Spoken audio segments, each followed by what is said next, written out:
ശബരിമല കൊടിമര പുനഃപ്രതിഷ്ഠയ്ക്കായി സ്വർണം സ്വീകരിച്ചതിൽ മുൻ advocate commission ASP Kurup ഗുരുതര ചട്ടലംഘനം നടത്തിയെന്ന് ദേവസ്വം വിജിലൻസ് റിപ്പോർട്ട്.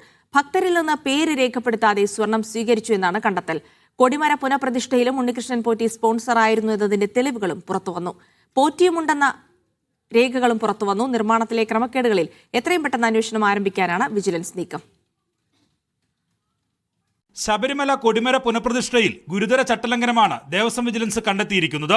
2016-17 കാലയളവിൽ അന്നത്തെ അഡ്വക്കേറ്റ് കമ്മീഷൻ ASP കുറുപ്പ് അടിമുടി ചട്ടം ലംഘിച്ചുവെന്നാണ് ഹൈക്കോടതിയിൽ സമർപ്പിച്ച റിപ്പോർട്ടിലെ കണ്ടെത്തൽ. കൊടിമര നിർമ്മാണത്തിനായി സ്വർണം സ്വീകരിച്ചതിലാണ് ക്രമക്കേട്. സ്വർണം സംഭാവനയായി സ്വീകരിക്കേണ്ടത് എക്സിക്യൂട്ടീവ് ഓഫീസറാണ്. എന്നാൽ ഭക്തരിൽ നിന്ന് സ്വർണം സ്വീകരിച്ചത് കുറുപ്പാണ്. സ്വർണം സ്വീകരിച്ചത് രജിസ്റ്ററിൽ രേഖപ്പെടുത്തിയിട്ടില്ല. സ്വർണം നൽകിയവരുടെ പേരുകൾക്ക് പകരം ഒരു ഭക്തൻ എന്ന് മാത്രമാണ് പല രേഖകളിലും ഉള്ളത്. നടന്മാരിൽ നിന്നും നിർമ്മാതാക്കളിൽ നിന്നും വാങ്ങിയ സ്വർണത്തിന്റെ അളവും കൃത്യമല്ല. കൊടിമര നിർമ്മാണത്തിന് ശേഷം ബാക്കി വന്ന സ്വർണം എന്തിനൊക്കെ ഉപയോഗിച്ചുവെന്നതിലും വ്യക്തതയില്ല. എന്നാൽ SITയെ പഴിചാരുകയാണ് അന്നത്തെ ദേവസ്വം ബോർഡ് അംഗവും കോൺഗ്രസ് നേതാവുമായ അജയ് തറയിൽ.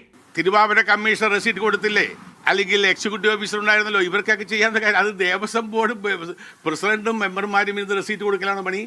അപ്പോൾ അത് പറഞ്ഞുകൊണ്ട്, സാങ്കേതിക പ്രശ്നം പറഞ്ഞുകൊണ്ട് ഉള്ള ഒരു വലിയ പ്രശ്നമുണ്ടാക്കിയിരുന്നു.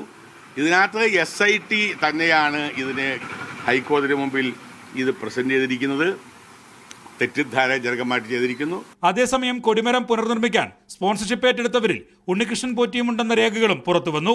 നിർമ്മാണത്തിലെ ക്രമക്കേടുകളിൽ എത്രയും പെട്ടെന്ന് അന്വേഷണം ആരംഭിക്കാനാണ് വിജിലൻസ് നീക്കം. പുനഃപ്രതിഷ്ഠയുമായി ബന്ധപ്പെട്ട രേഖകൾ ആവശ്യപ്പെട്ട വിജിലൻസ് മേധാവി ദേവസ്വം സെക്രട്ടറിക്ക് കത്ത് നൽകിയിട്ടുണ്ട്. നടന്മാരും നിർമ്മാതാക്കളും ഉൾപ്പെടെയുള്ള സംഭാവന നൽകിയ 27 പേരിൽ നിന്നും വിശദമായ മൊഴി രേഖപ്പെടുത്തും. രേഖകൾ ലഭിച്ചാലുടൻ പ്രത്യേക സംഘം രൂപീകരിക്കാനാണ് വിജിലൻസ് ഡയറക്ടറുടെ തീരുമാനം. മീഡിയ 1 തിരുവനന്തപുരം.